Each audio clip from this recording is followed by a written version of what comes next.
안녕하십니까. 등산동 Q&A 공부방송 하십니다. 고위문학 지학사 2과 고답 정리하는데 첫 번째 작품 뭐예요?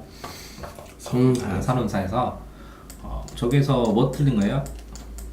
근데 이제 표시로 봤을 때 아는 것 하면 반드시 세모하고 맞는 거 동그라미 이거 쳐야 되거든요. 하나의 대학이 바뀌는데 네. 좀 안 척해져 있잖아. 아는 것.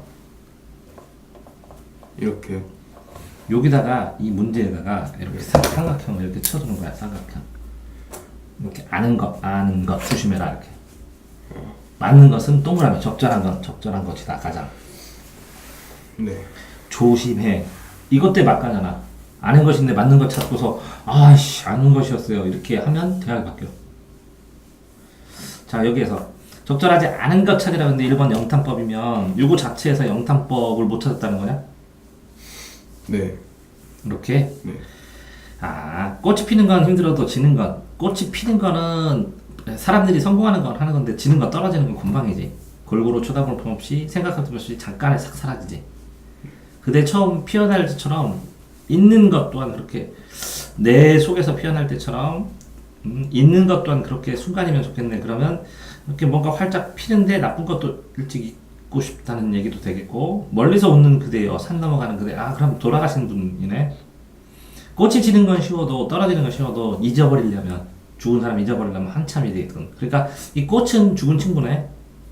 멀리서 웃는 그대네. 산을 넘어가는 그대고 그치? 근데 그 사람은 있는 것도 순간이면 좋겠지만 안 잊혀진다는 거네. 이해됐죠? 네. 그 사람이 내 친구가 꽃이 되니까 나한테 의미가 되는 거잖아. 그치? 네. 그러면 이게 영탄 이게 좋겠네. 순간이면 좋겠네. 하는 게 평소형으로 끝난 거야? 왜요? 그치? 그 다음에 그대여, 영탄법 했을 때, 감탄사가 놀람, 부름, 느낌, 응답이거든, 놀부능. 놀부능 감탄했다 해봐. 뭐라고? 놀부는 놀부, 느응, 감탄했다. 느낌도 감탄사, 응답, 네, 부름, 누구, 그대여, 감탄사. 놀람도 감탄사.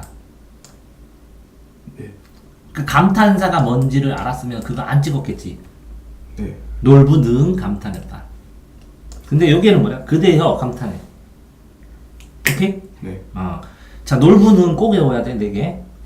자, 그러면 자, 1번은 안 고르겠지, 이제는? 네. 근데 왜 5번이 적절하지 않냐? 화자를 표면에 드러내지 않음으로써 자, 표면에 드러나다는 뜻이 뭐야? 이렇게 나타나지 나라고 있냐고, 나. 나가 있냐고. 나 있어? 있으면 표면에 드러나는 거야. 나 있어, 없어? 없는 것 같아요. 에이, 내 속에. 나가 내지. 내가. 이거 있으니까 표면에 드러난 거거든요. 화자가 드러나냐, 안 드러나냐, 1차적인 게 이게 나. 이렇게. 여기서, 그지? 시에서는 뭐라 그래? 화자.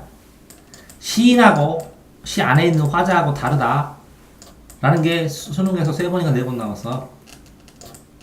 근데 이거는 같은 거 같지? 그치? 네. 선운사 근처에 친구 무덤이 있겠지. 됐어요? 시인하고 화자가 다르다. 이거 무지하게 많이 나왔고, 이건 시는 화자라 그러고, 소설은 서술자라 그러지. 다 했죠? 그러면 1번? 네. 또 2번. 다음 거 질문. 7번이네요? 네. 그러면 7번은 뭐야? 꽃의 이해. 그거지? 김추수의 꽃처럼 너는 나에로부터 의미가 되었다. 의미가 나한테 꼽혔다. 그런데 뭐라고? 그게 사라졌다. 죽었으니까.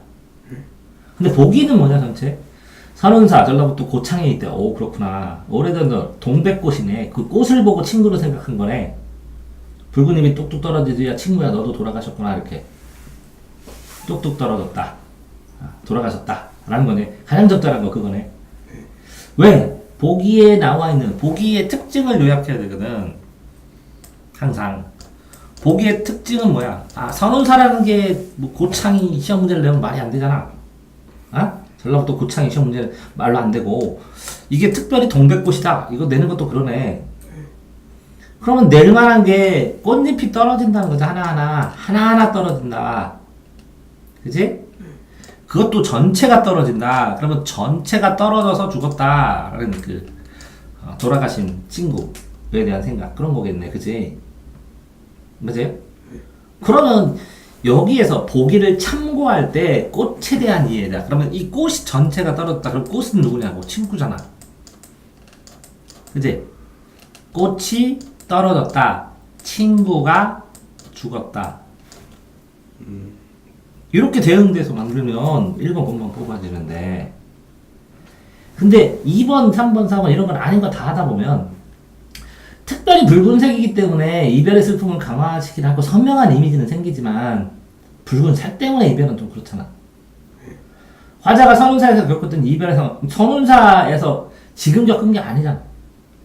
4번 전체가 떨어지니까 무정하다 전체를 다 죽였다 이런 건 아니잖아. 내가 죽인 것도 아니고 감정이 없다 뭐 이런 건 아니잖아. 선운사는 오래들 피어나면서 이별 후에 재회. 이건 너무 같잖아. 그치? 네. 왜? 저게 맞더라도 여기에서 사연에 써있는 건 뭐야? 꽃이 지는 건 죽는 건 쉬운데 너를 기억하는 건 항상 간다. 안 잊혀져 친구야. 이렇게 얘기하는 거잖아. 다음에 만나 이거 안 써있지. 그러니까 마저도 저걸 고르면 안 되지. 네. 7번 됐어요? 네. 다음.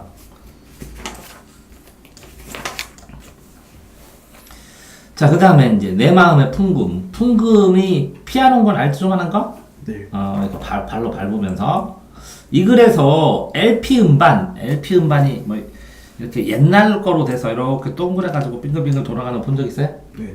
CD는 아니고 새카매가지고 여기다가 이렇게 올려놓으면 이렇게 이게 흔들리면서 요 홈 속에 들어가서 흔들리면서 이렇게 빙글빙글 돌면서 노래 연주하게 하는 거거든.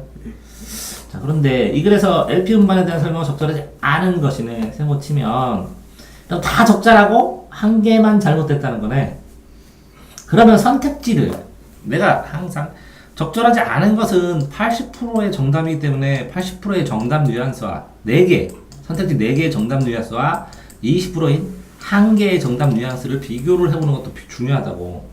아닌 것은 아닌 문제, 아닌 거 풀어라는 선택지부터 비교하는 게 굉장히 효율적으로 빨리 쉽게 풀 때도 많다고. 네.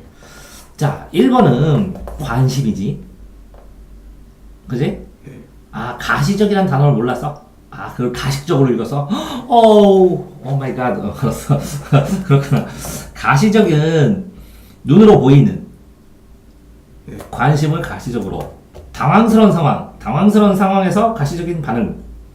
휴식 시간을 보낼 때 당황스러운 상황, 가시적인 반응, 관심. 그치? 그러면 왜 당황스러워? 간접적이거나 어떤 예상 못하는. 이게 직접적으로는 반대하죠, 완전히. 간접적과. 직접적으로 하면 직접적으로 해서 당황스럽다고? 네. 관심을 보이는데, 이런 거 보면 좀 이렇게 썸 타고 그래야 되는데, 직접적으로, 야, 나 너 좋아, 이렇게? 그지? 전체 상황에서. 네. 여기서 애들이 좀 얼레리 꼴레리 뭐 이런 것도 하고 장난식으로도 얘기하고 막 이렇게 돼야 되잖아? 전반적으로. 그치? 네. 그러면 진짜 사람도 확정해봐. 이런 경우에는 특히 사람도 은희에 대한 수화의 관심이야. 이것도 바꿔서 시험 문제 잘 나. 은희로부터 가시적 반응. 수화가 관심을 보여주니까 은희가 반응을 하지. 그러니까 수화는 그 반응이 좀 당황스럽지. 그지? 그래서 쉬는 시간에 이렇게 되면 이거 뭐 하지? 그런데 수화에 대한 은희의 마음을 직접적으로 그러면 관심을 보여준다고 그랬지. 은희에 대한. 근데 은희가 가시적인 반응을 이끌어냈잖아. 은희로부터. 네. 근데 반응을 이끌어냈는데 그걸 직접적으로 그래 나 더 좋아해 이렇게 하지는 않았을 거 아니야. 상대적으로 이렇게 사람이 나올 때는 A에서 B에게를 특별히 이건 굉장히 국어에서 많이 나와요. B가 A에게 이런 거 많이 나고요. 그 다음에 직접적이라고 하고 간접적으로 할 때 굉장히 이게 예민해요. 어려워요. 쉽지 않아요. 직접적 간접적은 국어에서. 왜 그러냐면 쌤 이 정도면 직접적이잖아요. 이렇게 판단하는 경우가 많아요. 아이들이. 이해되죠? 감정 표현이 이게 직접적이에요, 이게 간접적이에요. 이렇게 하면 애들이 굉장히 예민하게 반응하는 경우도 있어요. 이거는 시험 문제가 나올 때 특별히 누적했다가 이게 직접적 간접적이 이해 안 되는 건 반드시 질문하셔야 돼요. 그럼 여기서는 직접적 충분히 돼요? 간접적? 네, 이해돼요. 예. 그러면 직접적과 반접적처럼 이렇게 반대 개념, 이건 인물 풀 때 이렇게 풀라고 했죠? 국어는 이 반대 개념을 확정 지어가지고 생각하는 거예요. 지어서 생각을 해야 굉장히 명확해져요. 그냥 이건 간접적이다 이렇게 생각 안 하고 이걸 직접적과 비교해 봤을 때 이걸 직접적이라고 생각한다면 아닌 것 같아. 이렇게까지 돼야 돼요. 안 그렇고 일방적으로 하게 되면 그냥 속아버려요. 직접적과 간접적으로. 이해되세요? 네. 그럼 설명 더 안 해도 되죠? 네. 가시적을 가식적으로 바꾸라. 그건 상상을 많이 하신 거네요. 국어는 상상하면 틀려요. 왜 그런지 아세요? 1대1 대응으로 안 써주면 이 논술 선생이나 국어 선생님이 말빨이 세서 소송 걸려요. 이게 왜 이거냐고. 근거를 대라고. 그래서 이 단어는 이 단어랑 같죠? 그러면 그러네요. 그래서 답이에요. 이렇게도 써줘야 돼요. 그래서 근거를 명확하게 줘야 되는데 네가 이게 연애를 할 때 너 같은 경우에는 이게 터프한 스타일이고 쿨한 스타일이기 때문에 가식적으로 하는 거 되게 싫어하거든. 그래서 이 내용 자체가 썸 타는 내용 같거든. 그래서 네가 가식적으로 읽어버렸어. 그러면 안 된다는 거지. 네가 가식적으로 읽었다면 이 가식적에 대한 근거를 찾으셔야 된다는 거죠. 근거. 근데 근거가 찾기 귀찮으시걸랑 근거들이 다 뭉뚱그려서 모인 게 주제거든요. 그죠? 네. 그러면 이 내 마음의 풍분이 가식적인 시대의 이야기야? 응? 아니요. 강원도 산골 순수한 데인데 이 순수한 애들이 가식적이야? 아니요. 그러니까 줄거리 전체 주제랑 생각을 해서 단어를 선택해도 충분히 해결하고 예방할 수 있다는 거예요. 네. 판단을 하실 때. 그래서 제가 주제에서 시작해서 주제로 끝나거나 하고 계속 그렇게 강조를 하는 거고, 그래서 이게 핵심 흐름 내가 쫙 해줄까 했었던 거예요. 그 전에 이런 문제 오류가 발생하기 때문에. 네. 그러니까 전체적인 글을 읽어내고 읽는 속도도 문제가 안 되고 판단하는 것도 문제가 안 되는데 그 글을 읽는 능력을 문제 푸는데 어떻게 활용할 것인가에 대한 건 들어본 적이 없기 때문에 지금 내가 자꾸 얘기해 주는 거예요. 이해됐나요 이거? 네. 퍼펙트 클리어. 다음 거.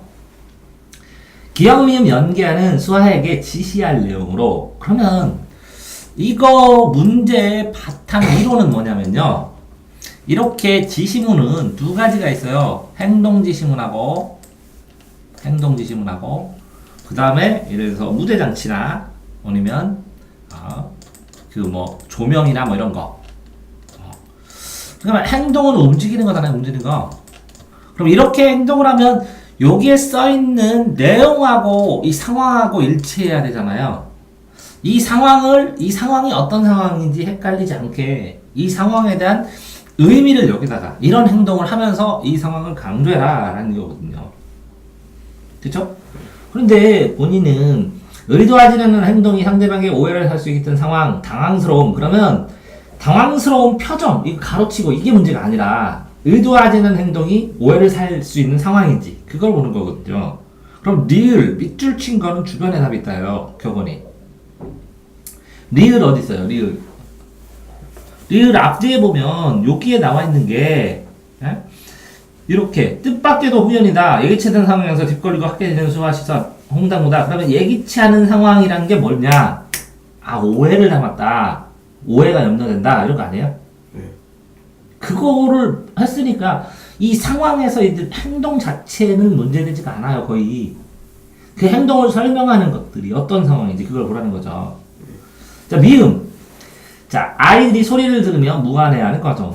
기뻐하는 표정을 번갈아 가면서 무안해 하는 표정과 기뻐하는 표정이 두 개네. 그러면 무안한가? 그러니까 저기 봐봐. 한 번 신고 들고 술머니 주는 수학. 뒤에서 수구랑 킥킥대는 아이들 소리. 그치? 그러면 소리를 들으면 무안해하는 표정은 수아가 짓고, 그치? 네. 기뻐하는 거 이게? 아니요. 재밌어하는 거지. 그게 용어 선택이라는 거지. 상황 자체 내에서. 둘이 잘 됐다, 화이팅 하고 뭐 기뻐하는 거 아니잖아. 와 하고. 그지? 네. 그러니까 심리 표정하고 그 전체 상황, 이거는 이제 행동과 무대가 이게 상황을 파악하는 거예요. 상황을.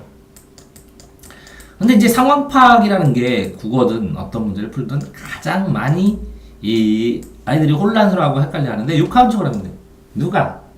누구한테 언제부터 언제 무엇을 어떻게 돼서 왜 그렇게 됐는지 비교를 해보면 돼.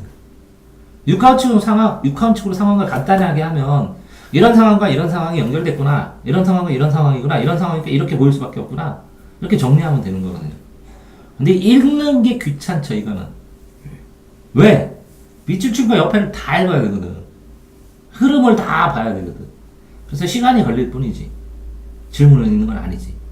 맞죠? 다음 거.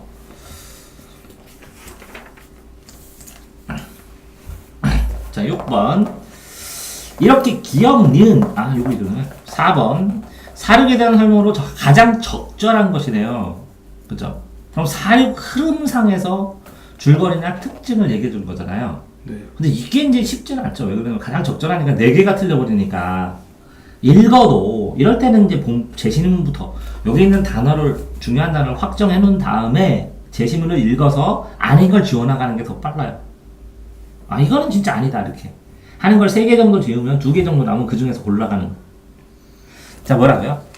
가장 적절한 걸 풀 때는 이 선택지에 있는 단어를 이렇게 골라요. 그 다음에 요 가장 적절한 수는 이 제시문을 찾아서 이거 읽으면서 빠르게 읽으면서 아닌 걸 몇 개를 제껴요. 그 다음에 둘 중에 하나를 고르는 게 최고로 디테일하게 푸는 거예요. 이해됐나요? 네. 자, 그러면 이 1번은 뭐라고요?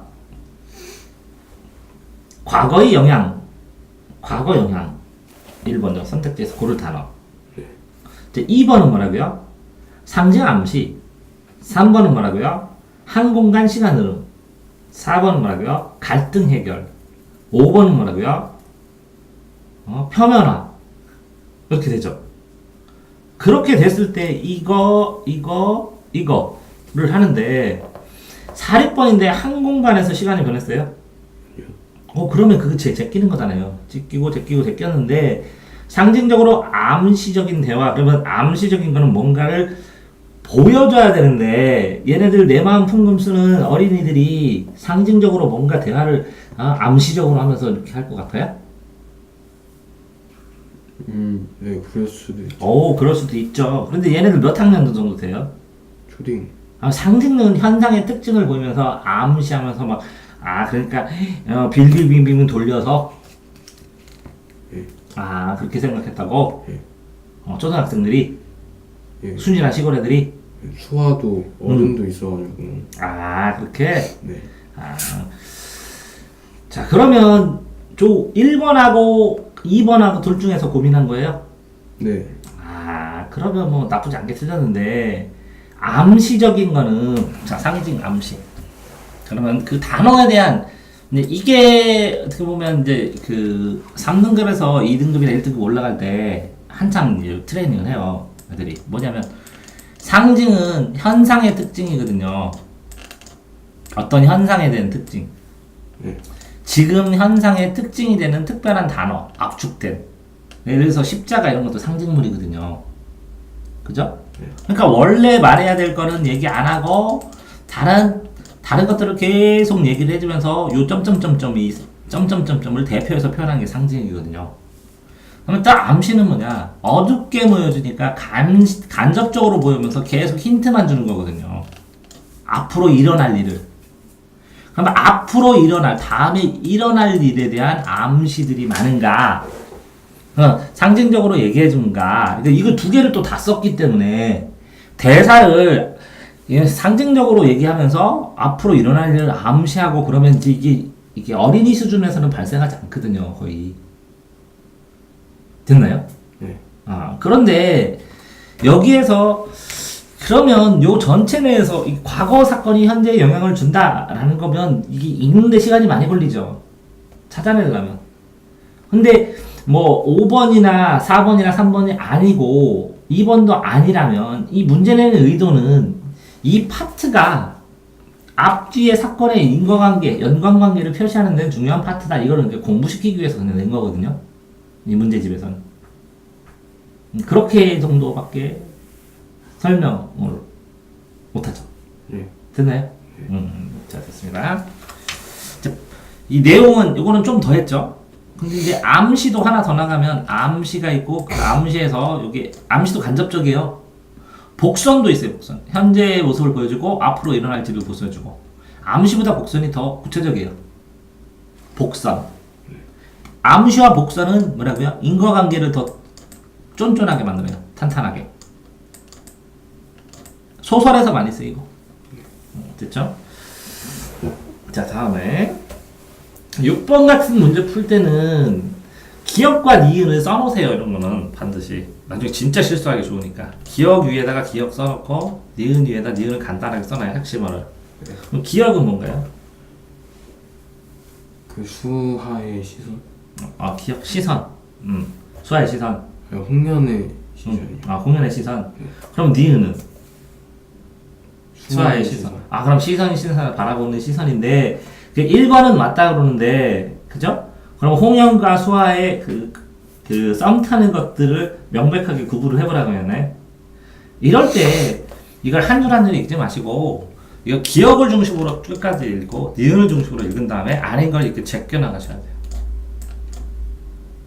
그래야 빨라요. 근데 여기는 이렇게 돼 있는데. 그러니까 기억은 하고 니은을 유도하기도 하고 거두기도 한다. 그러면 홍연의 시선은 이렇게 쓰고 이거 홍연의 시선이 다 그 기억만이네. 니은은 이거 하나 있네. 그지? 자, 그러니까 기억과 니은의 관계에서 기억은으로 주어 되어 있는데 이런 게 분류형이라고 그러는데 다른 시험 모의고사 같은 거 보다 보면 A는 B는 이렇게 있잖아. 네. A, B 이렇게 확립하면 8번 해야 된다고. 네. 근데 이렇게 가로로 한 다음에 이상한 걸 제끼면 제껴지는 게 있어, 반드시. 그렇게 제껴지는 게 생기면 그럼 찾으면 되는데 이거는 아는이니까 선택지 비교부터 하면 되네. 네. 그러면 홍연하고 수아에서 처음에 수아가 그지? 관심을 주고 홍연의 반응을 이끌어내는 거잖아, 그지? 그러면 기억은 니은을 유도하기도 하고 거두기도 하기도 한다. 그러니까 썸 탄다는 얘기네, 그치? 기억은 니은으로 인해 앞자리 아이의 얼굴을 향하게 된다. 기억은 홍연의 시선은 그러면 이 시선 주변을 읽으라는 거네. 니은으로 인해 수아의 시선으로 인해 앞자리의 얼굴을 향하게 되는지 그 상호관계에서. 그러니까 둘의 시선에서 앞자리 아이의 얼굴로 향하게 된다. 니은으로 인해. 그럼 기억이고 니은. 그럼 앞자리 얼굴. 하나 있는 애 있어? 네. 근데 반대예요. 그렇지. 자, 그래서 아까 봐봐. A는 B로 간다. 그러면 B는 A로 간다. 이런 반드시 시험 문제 나온다, 그치? 네. 제일 속이기 쉬운 문제가 이런 거라고. 네. 아닌데. 그럼. 자, 읽어볼까? 책상에. 있는데. 이따가 그와 시선이 마주치자. 수줍은 듯한. 그러면 뭘로 인해서? 시선을 거두는 수아. 수아의 시선으로. 시선을 거둔 사람은 누구잖아? 수아지. 니은은. 네. 기억은 얘가 거둔 게 아니라 기억은 가로쳐봐. 니은으로 이래 열어봐. 볼펜이.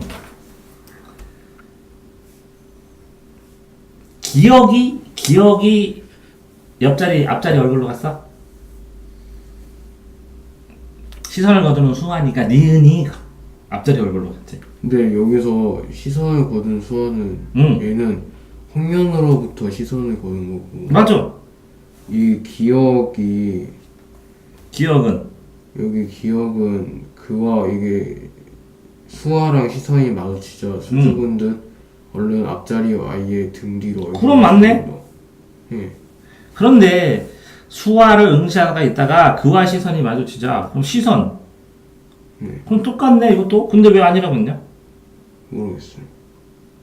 잠깐만. 근데 야 앞자리 이 수아하고 얘하고 앞뒤에 이렇게 앉은 거 아니냐? 아니요, 수아는 선생이고 홍련은 학생이죠. 그렇게. 그러면 앞뒤로 보이네. 그러면 그와 시선이 마주치자 수줍은 듯 얼른 앞자리 아이의 등 뒤로인데 이거는 얼굴로. 그렇네요. 한다. 등 뒤하고 얼굴. 아니, 왜 얘기를 하냐면 자리에 따라서 못 본 친구 등을 볼 수도 있고 아니면 바로 등을 다른 걸 볼 수도 있고. 그럼 됐어요? 네. 좀 치사하죠? 더 보세요. 네. 치사하죠? 네. 이렇게 될 수밖에 없는데 그거는. 왜 그러냐면 A가 B에게 하는지 A가 C에 하는지 A가 B를 거쳐 C를 하는지 C가 B를 거쳐 A를 하는지 이런 거는 할 수 없는데. 네. 뭐 해설 안 해도 되죠 이거는 그러면? 네. 황당하죠? 네. 좀 치사해요. 내가 생각해도 그거 상관없는데. 근데 그 치사한 걸 속아 애들이 웃겨요. 자 다음 거는 뭐예요? 민중의 사랑 인내 이성부의 병. 이성부의 벼 자체는 이제 그 벼가 국민이니까 국민 그지? 에? 풀도 국민이고 벼도 국민이고 보리도 국민이고 그러니까 흔한 거 단체로 있는 거 그지? 적절하지 않은 것 이에 나타난 거 벼 시에 그지? 대상을 이유여 벼 말줄임표 역설법 명령형 이게 이게 뭐 민중들에 대한 것이니까 민중들이 이렇게 했으면 좋겠다. 이걸 하자. 이걸 하라. 이걸 해줘야 되지 않느냐. 이런 것들 써있을 만도 하지 않아? 네, 써있어요. 써있으면 그 주제가. 아, 네. 근데 실적대상의 의미를 대비하여 주제를 드러내면 벼 아니면 민중 말고 잘난 사람은 또 돼야 되는데 실적 대상의 의미를 대비하여. 그러면 대상이 뭐냐면 실적 대상이 벼가 대상이야. 벼랑 대응되는 거 나와? 그러면서 걔랑 갈등을 하면서 막 이겨?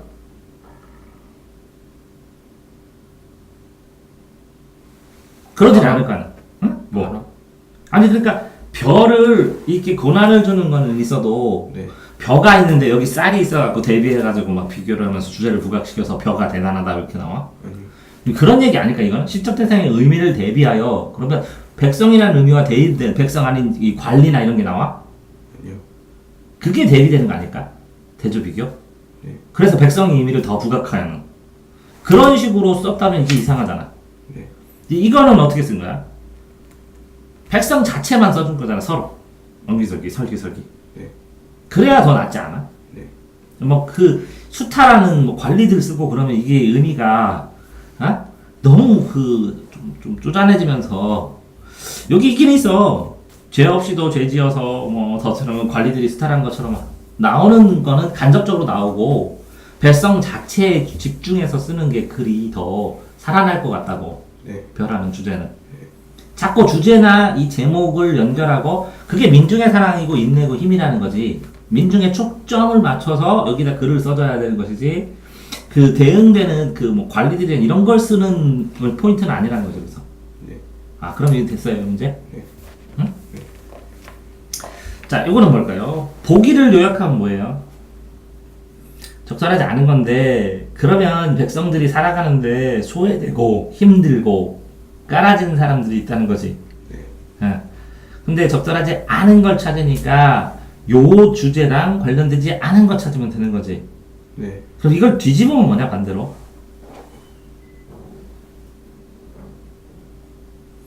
급격히 이주하고 많은 이들이 농촌에 이주해서 도시로 가서 힘들게 살고 어렵게 사는 그 소외된 사람들을 초점을 맞춰줘야 되는데 그지?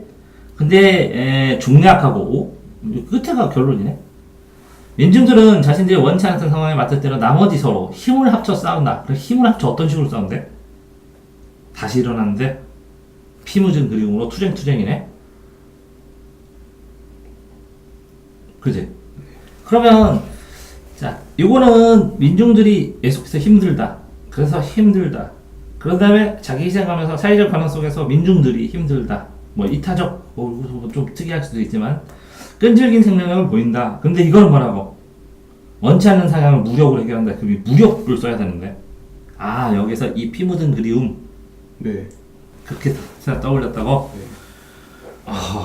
그러면 요 앞에 있는 힘들다 됐는데 적절하지 않은 거에서 미음.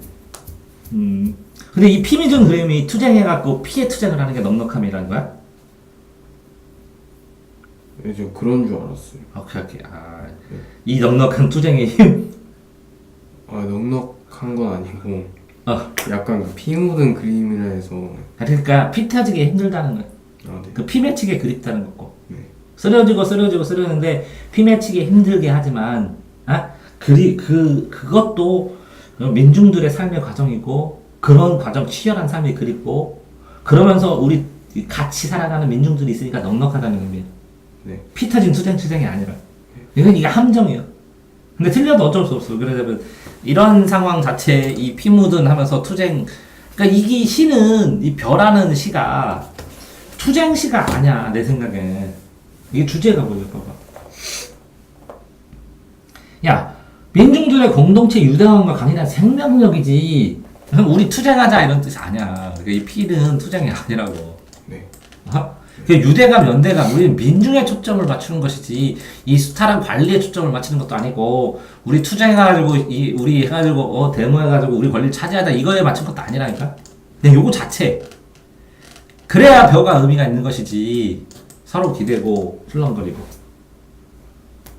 이해됐어요? 네. 그러면 여기서 봐봐라. 자기를 희생할 이타적 삶을 하는 끈질기 생명력이라는 거예요. 내가 피를 흘리더라도 그러니까 뭐냐면 피 터지게 노력하더라도 자식 먹이고 이웃사람 돌보고 하는 그런 연대감 끈질기 생명력을 얘기하는 것이지 피 터지게 투쟁하는 얘기는 안 나온다고. 네. 됐죠? 네. 그러니까 이 주제 자체를 오해하면 이것도 나가버리고 이것도 나가버리고 크게는 이건 주제는 아니지만 이건 주제를 오해한 거지. 그죠? 그러니까 생각보다 적어도 국어 하시면 주제 플러스 특징 플러스 줄거리에서 두세 줄로는 자꾸 기억하려고 하시잖아요? 나중에 국어 문제 푸는데 남들보다 2배나 3배나 빨라져요. 네. 푸는 속도가. 그러면 국어 공부를 3분의 1 시간을 했는데 효과가 똑같다고요. 자, 4번. 감상. 이 국어에 감상이라는 말이 나오면요, 주제예요, 그냥. 주제. 국어에 뭐라고요? 감상이라고 나올 때는 주제라고. 그럼 이건 뭐라고요? 민중들의 연대. 그럼 이 풀은 뭐라고 했어요? 여기 나오겠죠? 이거는 비로소 나왔어요. 민중을 억압하는 군합발도 나오고, 여긴. 워커발도 나오고, 그 바람이 독재의 바람이에요. 그러니까 뿌리까지 바짝 엎쳐가지고 개인신이 살아나는 거야. 그러니까 요거는 풀도 있지만 바람하고 이 풀하고 그 바람 밑에 깔려있는 뿌리들 있죠. 얽히설키. 네. 바람이 풀이 넙작 엎드려도 뿌리 때문에 나중에 팔짝 살아난다 이런 얘기거든요. 그래서 끈질긴 생명력이거든요. 그죠? 그런 상황에서 여기에 보면 뿌리는 무조건 살아남는다고요? 그죠?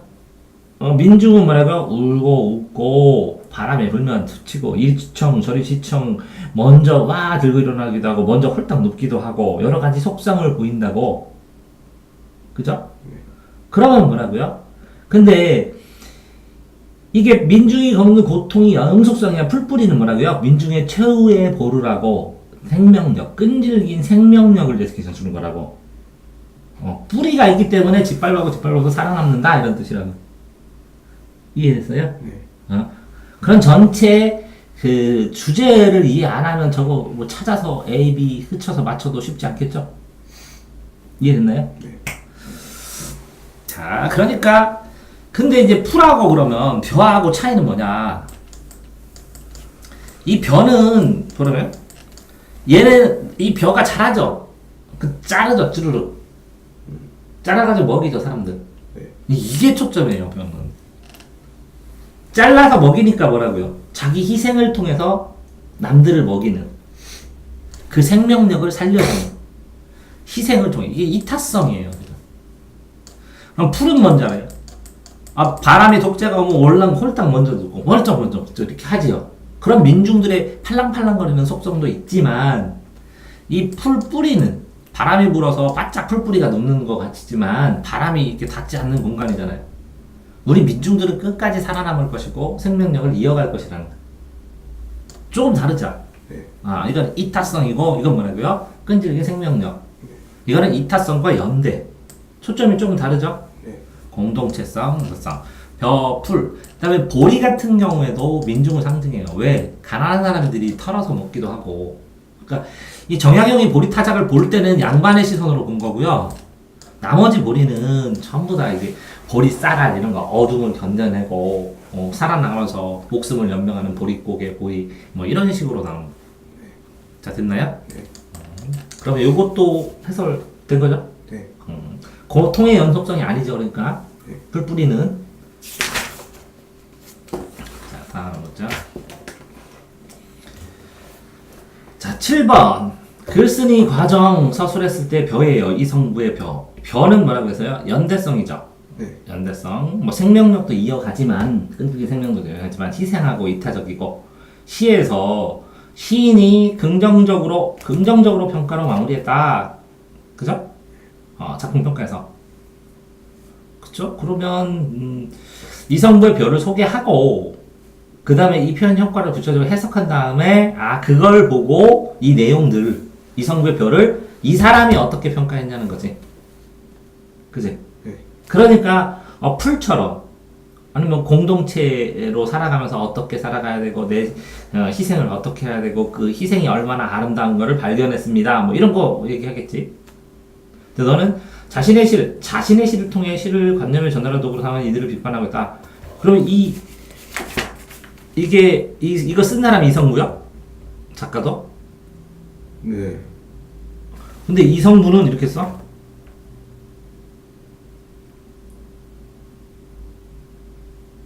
이 시의 전문을 살펴보자. 그의 대표적. 그러니까 이성부가 쓴 게 아니라고. 이 앞뒤는. 이거는 이성부가 썼지. 이거 네. 근데 여기는 자신의 시를 통해 시를 관념을 전달하는 도구로 사용한 이들을 비판했다. 이렇게? 그럼 쓴 사람은 딴 사람이고. 이 시만 이성부가 쓴 거고 이건 딴 사람이 쓴 거지. 그러니까 민중의 사랑 인내의 힘이 이성부라는 별을 보면 이런 생각을 할 수 있다라고 어떤 사람이 쓴 거지. 네.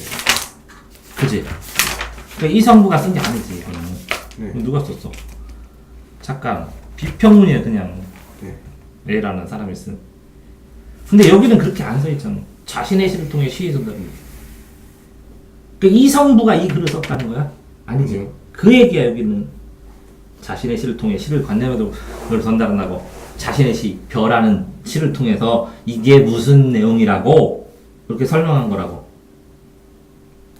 말이 안 되지. 이해됐어요? 네. 이성부가 쓴 벼라는 시를 가지고 어떤 사람이 이런 거를 글을 읽으면 이런 걸 느꼈습니다 하고 양쪽에다 쓰면서 비평문을 쓴 건데, 그지? 그러면 이걸 왜 썼냐는 거지 이 사람이 이 비평문을. 별을 통해서 이성부의 시, 민중의 지향성과 작가의 개성 이런 것들을 읽어봤는데 이런 걸 왜 썼냐는 거지. 그 쓴 얘기가 쭈루룩 이 상황에서 나오겠지.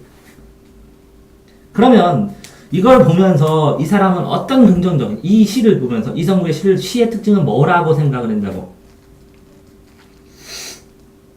현실에 대한 관심을 잃지 않으면서 시의 특성을 잘 표현했다. 그런 부분이 여기에 나와 있어야 돼. 그 내용에서 명확하게. 어디 나와? 여기에 나오겠지 결론에. 왜? 여기에는 뭐라고 그랬어? 작품 평가잖아. 마무리잖아. 그럼 마무리에 나오겠지. 그럼 여기 봐봐. 산업화 구조화 시대에 관심 여기 나오지. 민중들의 관심과 사랑을 시로 옮겼는데 고난을 잘 보여주었다. 이것은 뭐라고? 민중의 특징을 잘 보여주면서 개성적으로 잘 약점, 관념의 도구로 전락시키는 어리석음을 범하지 않으면서 여기는 범했다고 그랬고 특징을 잘 써서 관심을 써. 잘 얘기했다. 요거를 이거를 정리해서 해결하는 거지. 이해되세요? 그러니까 실체적으로 국어를 풀 때 이런 것도 생각해야 돼. 이렇게 네모칸이 있고 네모칸이 있고 네모칸이 있잖아요. 그러면 항상 여기서 여기 과정, 여기서 과정 이게 흐름이야. 글을 쓰는. 그러면 여기에 대해서 물어보면 끝부분 찾으면 돼. 제시문 있으면 끝부분. 이거는 여기고. 이렇게 순서대로 잘라놓은 거랑 마찬가지거든요. 자른 걸 요약 정리하니까 이 제시문부터 이거부터 봐야지. 어떤 흐름으로 되어 있나. 그런 다음에 나중에 이렇게 끊어줘야지. 그래서 맞춰보면 잘 풀리지. 그러니까 마무리 평가니까 이 부분만 찾으면 돼 라는 생각을 했어야지. 시인과 화자도 잘못 오류가 났지만. 됐죠? 자, 9번의 기억은 뭐 기억? 기억이 있군요. 그래서 이게 풀 때 이렇게 한번 체크를 해놔요. 그럼 다음번에 이 제시문 중에 체크된 거 있으면 금방 찾아가니까. 이해되세요? 네. 자, 왜 이렇게 체크하러 들어갈까요? 나중에 고3 되시면 EBS부터 해가지고 국어를 1년에 10권 정도를 풀게 해요. 1등급 맞는 애들은. 그런데 이거 풀고 나중에 한 7권째 되면 이거 다 까먹어요. 그래서 체크를 안 해놓으면 이거 다시 또 찾으려면 못 풀어요. 근데 푸른 거를 체크하면 이거 1초에 찾거든요. 이거 천천히 읽으면서 다시 찾을래요? 복습을 하면 이게 체크를 최대한 많이 해놓아야 복습을 빠른 속도로 할 수 있어. 서너 권을 하더라도. 만약에 체크를 해놓으면 2시간이면 책 한 권 보는데 체크를 안 하면 최소 10시간 걸리거든요. 이해돼요? 고3 때 진짜 이렇게 보게 돼요. 나중에 보면. 웬만큼 공부하는 애들 인터넷에 뜨잖아요. 천장까지 쭈르륵 쌓는 거. 속도가 점점 빨라진다고 애들이 문제 푸는 기계가 돼서. 복습하려면 체크하셔야 된다고. 기억과 유사한 의미는 단어네요. 그냥 안고 피 묻은 그리움을. 자, 이럴 때는 문장을 국어는 판단은 다 뭘로 하라겠어요? 문장으로 해야 돼요. 항상 한 문장 전체를 읽고 이렇게 안다 이렇게 해야 돼요. 그러면 뭐라고요? 그리움을 알다. 그리움을 안았다. 그러면 누가 무엇인가 향한 피 묻은 그리움을 안고 있다. 그러면 무엇인가를 향한 피 묻은 그리움을 표현하고 있다. 아닌가요? 노여움을 품고 있으며 어떤 노여움이란 내용을 나타내고 있으며 무언가를 향한 피 묻은 그리움을 표현하고 있다. 그 내용을 포함하고 있다. 자, 표현하고 있다, 내용을 포함하고 있다, 그걸 안고 있다. 그죠? 그러면 피 묻은 무엇인가를 향한 그리움이잖아요. 애를 향한 그리움. 피가 피 묻음을 향한 그리움을 안고 있다. 그럼 피 묻음을 그리움을 향해 나아가고 있다. 이렇게요. 큰 포부를 품고 품포부를 향해 나아가고 이렇게 맞춰줘야 되거든요. 그러면 그래서 빛을 향해 나아가고 말이 안 되죠. 이해됐나요? 자, 적어도 이게 주어, 목적어, 서술어가 있을 때 이걸 쳤을 때 이것과 이것의 관계를 보면서 이거를 하는데 이거 똑같은 비슷한 말이에요. 품고 있다, 나아가고 있다, 향하고 있다 이렇게 두세 개를 만들면 여기에 나가서 새로운 게 나오잖아요. 그러면 주어, 목적어, 서술어에서 선택지에 나오면 이것을 품고 있다, 나아가고 있다, 향하고 있다. 그럼 안 되네요. 그럼 안 되네요. 어떻게 푸는지 알겠죠?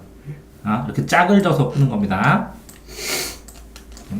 그거 외에는 이걸 해석할 수 있는 방법이 없습니다. 근데 애들이 그러더라고요. 쌤, 여기에서 피 묻은 그리움을 안고 있다를 어떻게 나아가고 있다. 그 무언가 향해서 나간다고. 향해서 피 묻은 그리움을 생각한다고. 그거 무언가를 향한 피 묻은 그리움. 피 묻은 그리움이 무언가를 향해 간다고. 가고 있다. 그랬더니 그러네요. 문장 전체를 안 생각하면 못 풉니다. 14번. 그림이 있네요. 달과 육펜스에서 닥터 프루가 마지막 말은 그 단락 뒤에 나오겠네요. 그죠? 이미지를 할 수 있다. 보기에 살 수 없는 건 세모 쳐야 되는 거고. 그죠?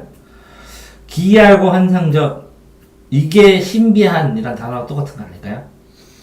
주변에 쉽게 찾을 수 없는 낯선 색깔들, 요것도 맞을 수도 있는데 쉽게 찾아볼 수 없는 낯선 색깔들. 벌거벗은 원시 본능은 맞은 것 같고, 에덴 동산이 원시니까. 그럼 4번, 5번은 비슷한 것 같고, 1번, 2번은 비슷한 것 같은데, 느낌상으로. 선택지 비교, 분류를 해보니까. 근데 3번도 비슷한 것 같은데, 본문에서 찾아야겠네, 그럼. 색깔에 대해서. 그죠? 주변에서 쉽게 찾아볼 수 있는 낯선 색깔과 색깔이 사물들. 그런데, 이 누드로 되어 있는 원시 상태의 몸은 강렬하게 섰는데 나머지는 거의 유사한 색깔로 그냥 쭉쭉쭉쭉 배경처럼 좀 그린 것 같은데 나누어서 특별히 부각 안 하고. 그죠? 그럼 3번은 어디 나와? 보면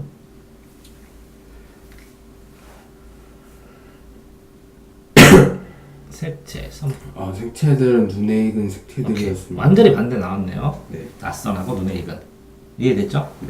그러니까 A라는 개념을 찾았을 때 이게 답이 아니라면 완전 반대. 왜 그러냐면 한 번만 더 해드리겠습니다. 자, A가 아닌 것은 이것도 A가 아니죠. 이것도 A가 아니죠. 네. 이것도 A가 아니죠. 이것도 A도 아니죠. 그래서 B, C, D, E 이렇게 나왔어요. A가 아닌 것은. 그럼 답이 뭐예요? 2만 답입니다. 국어에서는. 이해됐나요? 네. 똑똑한 애들이 뭐라 그러냐면 쌤! D도 이만큼 떨어져 있잖아 하고 날 설득해요. 내가 맞았어. 설득 끝. 우와 너 똑똑해. 근데 답이 뭐야? 2래. 왜요? 이게 더 틀리니까. 이해됐나요? 네. 그러니까 반대 개념 생각 안 하면 이거 못 풉니다. 그러니까 저기에 낯선 하고 익숙한 이렇게 단어 나왔지 않으면 소송 걸려요. 네. 다음. 진짜 소송 걸려요. 국어 하나 때문에 서울대 못 갔다 오면 소송 안 걸었어요, 부모가? 진짜 걸린다니까? 딱 한 번 이겼어. 근데 여태까지. 소송. 수능에서. 다음. 나에 대한 설명. 나는 뭐예요? 한참. 선운사? 네. 선운사. 자, 그러면 가장 적절한 것인데, 이거 뭐라고요? 동백꽃 떨어지는 거라고 뭐라고? 사람 죽은 거랑 같이 연결했다고? 됐어요? 네. 근데, 사람 죽은 것과 인간사를 뭘 대비했어? 자연화가 합의를 했어요? 죽은 거 합의를 할래요? 그럼 안 되고. 자, 그럼 5번. 자연성과 유사하게 나타나는 인생의 진리. 맞아요. 그에 대한 의문을 제시했어요? 의문이 뭐예요? 물론 이게 뭐야? 이거 해결이 안 됐어. 이랬어요? 아니거든. 주제죠, 이것도. 크게. 다음 거. 자, 그래서 이거 중요하다고 그랬어요. 그러니까 공부를 안 해도 이건 계속 읽어야 돼. 자, 내용을 못 읽겠어, 나는. 그럼 시험 중에 읽어도 뭐라고 안 할게. 이거는 읽어야지, 대단한 정리는. 대단한 정리를, 암기를 다 했다고 저 어떤 애가 공부를 안 했는데 대단한 정리를 다 암기했어. 그럼 내가 그냥 문제 풀어도 돼, 그래. 공부 안 해도 돼. 대단한 정리 외웠어? 그냥 문제 풀어. 그러면, 쌤 문제 풀어봐요. 맨날 대단한 정리에 써있는 단어가 답이잖아요. 맞아. 대단한 정리는 암기하셔야 되는 겁니다. 그러면 뭐라고요? 어마어마하게 왜? 이거를 암기를 왜 해요? 쌤 대충 내용 아는데. 그거를 중심으로 생각해. 그럼 실수를 안 해. 기준이 내 뿌리가 되고. 다음 거. 자, 이 글에 대한 설명. 이 글은 뭐냐? 제목이 뭐였더라? 수하랑 연인은 그거 나오는 건데 제목이 뭐야? 내 마음의 풍금? 내 마음의 풍금. 자, 이거는 가장 적절한 건데, 시간 배경이 장면 분위기를 조성하는 주된 요소. 이게, 그러니까, 아침, 점심, 저녁이, 아침, 점심, 저녁이 이 글을 이끌어 나가는데, 아침이기 때문에 반드시, 점심이기 때문에 반드시 그런 상황을 나오는 주된 요인이냐고. 이거, 그게요? 아니잖아. 그냥 학교 오니까 아침, 점심, 저녁, 집에. 이렇게 되는 거 아니야? 근데 이거는 뭐야? 장면에 등장하지 않는 인물이 목소리가 이야기 전개 이해를 돕고 있다. 어디 나와? 다 어차피 내레이션인데 그 나레이션 얘기한 거. 네. 그럼 당연히 뻔한 거 내레이션. 이게 내레이션이 나오는 게 내레이션이 나오는 게 내레이션이다. 나레이션이 나오는 게 이게 많은 줄 알아? 정말 들은 게 나와. 이건 되게 많이 나온 거야. 무슨 얘기냐면 이런 거야. 사극을 하다가 천장에서 영조 13년에는 가뭄이 심했다. 사람들이 사람들을 잡아먹고 도성에는 난리가 났다. 그럼 왕하고 여기는 뭐 얘기하는 것처럼 하면 아는 소리 안 들리고 이거거든. 이게 자주 나오냐? 아니요. 사극 보는데 재미없게. 설명이 꼭 필요할 때 들어가잖아. 네. 그러니까 나레이션이 특징이라는 거지. 이거. 근데 얘가 장면에 직접 등장하지 않는 인물이에요. 거기 안 나오고 영조 13년에는 가뭄이 심했다. 그러면 이렇게 동그라미 쳐갖고 여기다 나레이션 하는 애 얼굴 나오냐? 근데 여기서는 얘 장면에 등장하는 애잖아요. 등장하는데 선생님 그때 제가 하는 그거는 홍현이 이렇게 얘기했으면 저쪽에서 목소리만 들리는 거야. 네. 아, 그 장면에 직접 등장하는 장면. 됐어? 오해했다. 와, 그렇게도 오해할 수 있구나. 오케이, 오케이, 오케이. 그러니까 속마음 얘기하는 거 똑같아. 그러면 요거랑 똑같은 게 뭐냐면, 이제 무대에 어떤 애가 있잖아. 여기 의자에 앉아 있는데, 아무 말도 안 하고 있어. 근데 이제 서치라이트를 이렇게 쫙 펴하고, 여기서, 천장에서 목소리가 들려. 이 배우에서 직접 들리는 게 아니라. 네. 그게 뭐라고 해? 네. 응? 요게 내레이션과 똑같은 거야. 이게 속마음 얘기하는 거야, 속마음. 그럼 여기 있는 애들 다 못 듣지? 그런데 꼭 뭐라고, 이 방청객들은 다 듣지? 이런 방법도 있어, 이런 중에 방법. 근데 저거는 장면에 직접 등장하는 건 맞죠? 이거? 네. 아니요, 이것도 안 등장하는 거야. 여기서 얘가 정지해서 가만히 있는데 이 속마음만 쭉 들렸어. 그러니까 예를 들어서 얘가 여기 의자에 앉아 있거든? 그래서 기절해 있어. 네. 기절해 있는데 그 꿈속에 있는 걸 얘기하느라고 얘가 딱 얘기하면 얘기하는 건 등장하지 않는 거야. 자, 다시. 얘가 의식을 잃고 기절해 있어. 네. 그 무의식의 세계를 여기서 속마음으로 계속 얘기해. 여기가 어디지? 여기 어디지? 어디로 가야 되지? 막 이렇게 하면 등장한 거야? 그 화면에는 있으니까 등장한 거 아니에요? 그러니까 얘가 말한 거야? 이 속에 있는 다른 사람이, 얘지만 다른 마음이 얘기한 거야? 무의식이. 이런 것처럼. 홍현이 여기에 있어. 만약에 홍현이 이렇게 이기는데 이렇게 가다가 얘가 하늘을 잠깐 봐. 그런데 그치, 그럴 수도 있지. 여기도 홍현 들어가?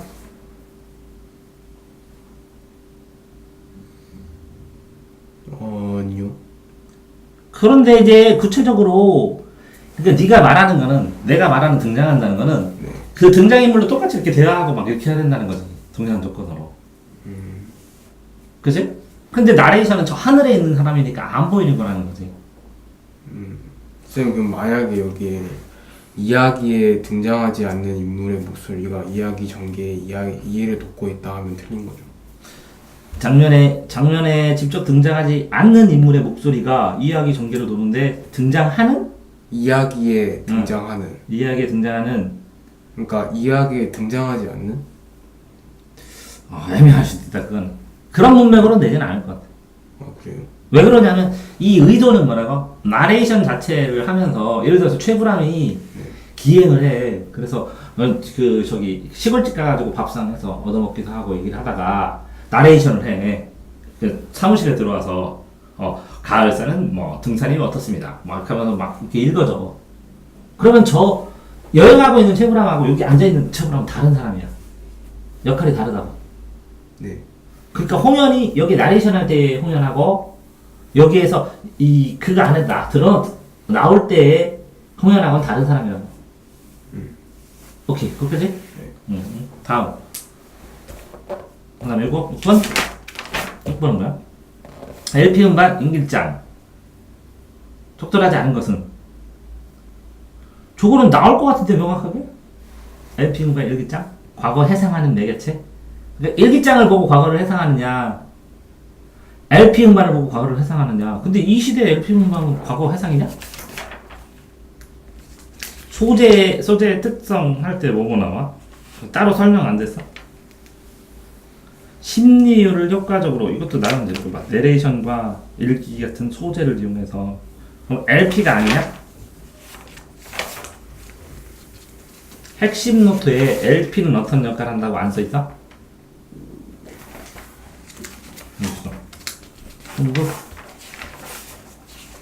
이거 나올 것 같은데?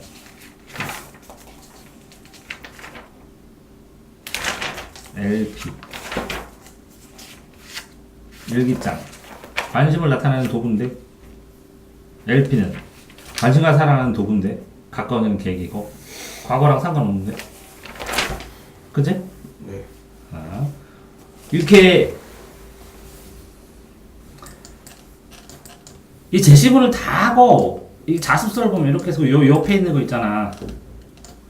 이게 주관식 서술형이나 문제를 구조화시키기 되게 제일 좋은 게 요거 옆에 있는 거 이거죠. 하나 테마를 잡아서 관련된 거. 네. 왜? 옆에 있는 거 같이 읽었느냐 봤느냐 이런 거 확인하는데.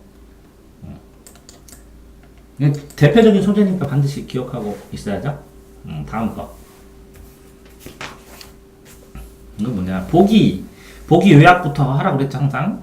그 내용으로 A를 이어간다. 어떠한 가치를 가지는가를 이어간다. 근데 이제 이렇게 보기를 나오면, 보기 보는 법은, 이게 콤마 있으면 이 문장마다 다 끊으면 한 문제씩 선택지랑 이렇게 5개면 딱딱딱딱 1대1 매치될 때도 많아요. 그래서 문학, 비평 작품을 해석하고 분류하고 평가하는 일체의 활동 하나 끊고, 해석은 표현하는 걸 세밀하거나 거 끊고, 분류는 작품의 연구될 수 있는 지를 식별하는 거 끊고, 평가는 얼마만큼 어떤 가치가 있는지를 끊고, 이렇게 꺼지면 이게 3개지. 3개와 이거 전체 통화를 넣고, 해제, 분류, 평가에 대해서 설명한 거지. 그럼 4문장이지. 그럼 이게 4문장으로 딱 맞아야 돼, 사실은. 근데 A, 어떠한 가치를 가지냐? 뭐가? 평가는 한 작품이 어떤 가치를, 그럼 그 평가는 작품이 그 시대와 어떤 가치를 가지냐? 얼마만큼의 가치, 위치, 가격, 뭐 이런 거 얘기하는 거거든. 근데 너는 굴곡진 현대사에서 별을 닮아가는 민중의 생명력을 노래했다. 이건 내용이고 가치. 내용 평가가 아니라. 그러면 해석과 분류와 평가를 비교해야 돼. 그러면 해석은 이게 무슨 내용이냐? 분류는 그래서 이걸 어떤 연구로, 이거는 민중과 관련된 거, 이거 시대와 관련된 거, 이건 독자의 느낌과 관련된 거, 이렇게 나눠주는 거야. 그러면 평가는 뭐라고? 최종적으로 그래서 이 작품이 어떤 가치가 있냐고. 그러면 그 가치를 어떻게 받아들일 거냐고. 그래서 이게 아닌 거지. 이건 노래한 내용이고. 이거는 구체 대상에서 살아있는 미덕을 발견해서 인간 삶의 이해로 승화시켜서 인간 삶을 발전시키는 모습을 보여주는 가치가 있다고. 됐어요? 네. 그러니까 이 단어 뉘앙스로 이게 몰라? 응? 해석이냐? 그럼 이게 무슨 뜻이냐? 이런 뜻이고.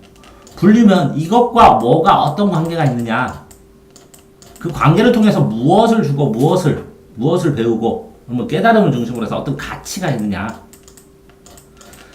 자, 이거를 해석했더니 이게 면류야. 있지? 이 면을 분류했더니 이게 라면이래.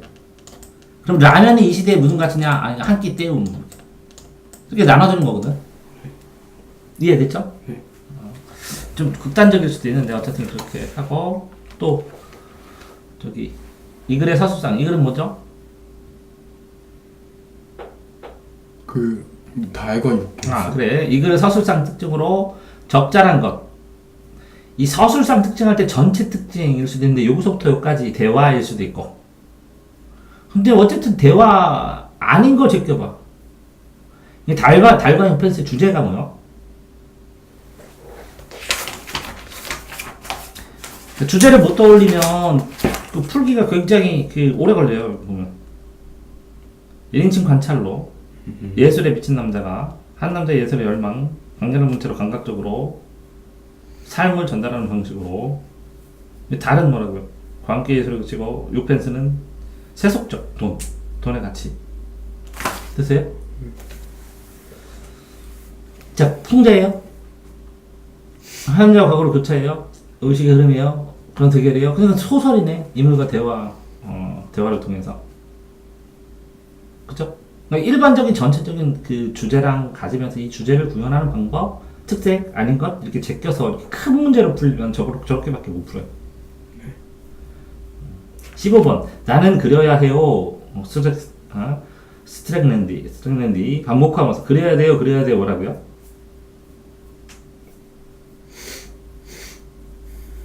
주인공의 의지를 알 수 있고 강조돼요. 나쁘진 않은데 틀리진 않아요. 성격을 드러내고 효과. 근데 이제 내신이라 자습서에 있는 단어들은 성격, 열망, 이렇게 의지 이렇게 써줘야죠. 그러니까 보완해서 기억하는 게 나아요. 됐죠?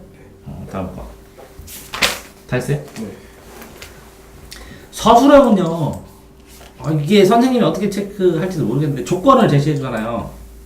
조건을 다 맞추면 되고, 기왕이면 완성돼. 해석한다, 이렇게 쓰지, 해석, 이렇게 땡 쓰지 말고, 국어 선생님이 좋아하게 문장형으로 쓰고, 그리고 찜찜하게 틀릴 만한 건 쓰지 마, 차라리 그냥. 깔끔하게. 예? 그런데, 이거는 틀릴 수도 있고 맞을 수도 있는데 안 쓰면 점수가 없다 그러면 써. 그럼 감점 되더라도 1점 더 받으니까. 서술형 안 나지? 니네. 저 네요. 아, 서술형은 조건을 딱 정해줬는데 그럼 서술형 낼 수 있는 게 제일 좋은 게 뭐야? 단답형으로 떨어진 이 자습서 옆에 나오는 이런 거. LP, 일기장 뭐 이런 거. 이해되죠? 네. 그래서 총 19가지네? 대략 20가지 정도? 네. 20가지 정도 했습니다. 네, 수고하셨습니다.